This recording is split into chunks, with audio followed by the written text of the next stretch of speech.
and golf. Les prochains concurrents, the next competitors. Du Canada, representing Canada. Lyndon Johnston waited a long time for his greatest successes, but now he can savor a silver medal at last year's Worlds and the Canadian Championship this year with his young partner, Cindy Landry.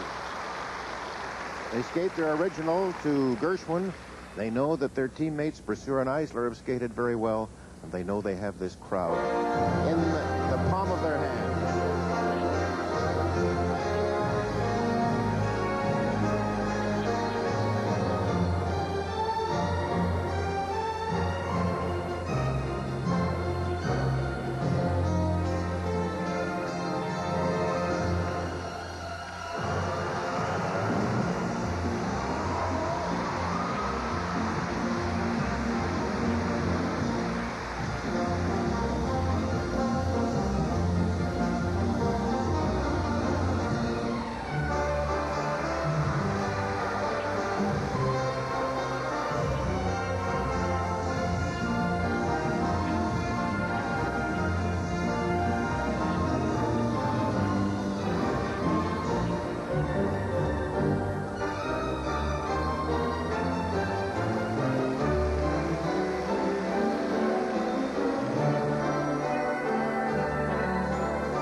Big mistake there, Ted, and that's going to cost him. I was sort of holding my breath for that.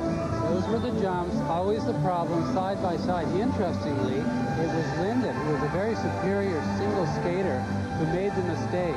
This is really going to cost him. The unison is great. The program is very well skated.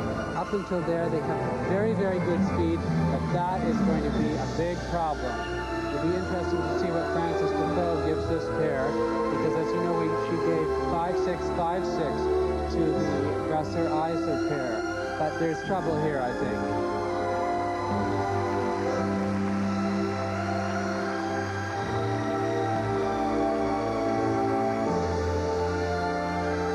They were so hoping that history would repeat because they skated in exactly the same order for their original program last year in Paris. And of course, they were second in that on their way to that silver medal. There were some very excellent qualities. I like the speed of the program. Cindy has an irresistible charm about her skating. The audience will give them a tremendous hand, but again, I reiterate, there's trouble here because it was flawed by the missed double lutz by Lyndon. Canada's world silver medalist from Paris last year, Cindy Landry, and Lyndon Johnston. The Canadian flags are out, of course.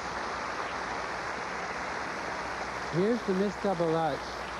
Very, very unusual and very unfortunate. A double lutz is not even a double axel. It is not as difficult as a double axel, and so that was an even worse problem, I think.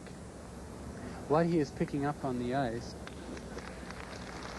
was a piece of ice that I think he took out with his toe pick. So they leave the ice, and you can tell by the expressions that they are, of course, vastly disappointed with that major flaw in their original program, and that's the key to an original program. You cannot make mistakes. There's a huge piece of ice, you're right, Toller, the size of a brick. Well, the key is also, Ted, something which has really haunted Canadian pairs for many years, and it's the single skating. A double lutz should be done almost without effort. It is not a difficult jump. I think that he might have gone into the corner a little bit too much and become disoriented. Otherwise, it was a good program, but certainly problems here with the judges. You can imagine how delighted the Soviet judge will be to see that. judge is judge number 8 in the panel, by the way. Canadian judge is judge number 2. So now their first set of marks are coming up, and they do have to pay. Look at this, a 4-7 from judge number 3 from Czechoslovakia. Mind you, that judge's marks have been lower than everyone else's. The Canadian judge giving a 5-3 for required element. 5-2, 4-9, 5-0, 5-1, 5-3. If history does repeat itself, Ted, interestingly, it has repeated itself in a strange way. In that last year it was Eifler and Brasseur that didn't skate well, but this year they did, and this year is the unfortunate privilege of Landry and Johnston. Well, there are their second set of marks, and that has dropped them at the present time down into 4th place. Still another Canadians and the great Soviets to come. 5-2, 5-4. And still to come, we will take you back to yesterday afternoon for a brief look at the men's compulsories. Canadian Kurt Browning, a surprising second. Stay with us. We'll be right back. Figures.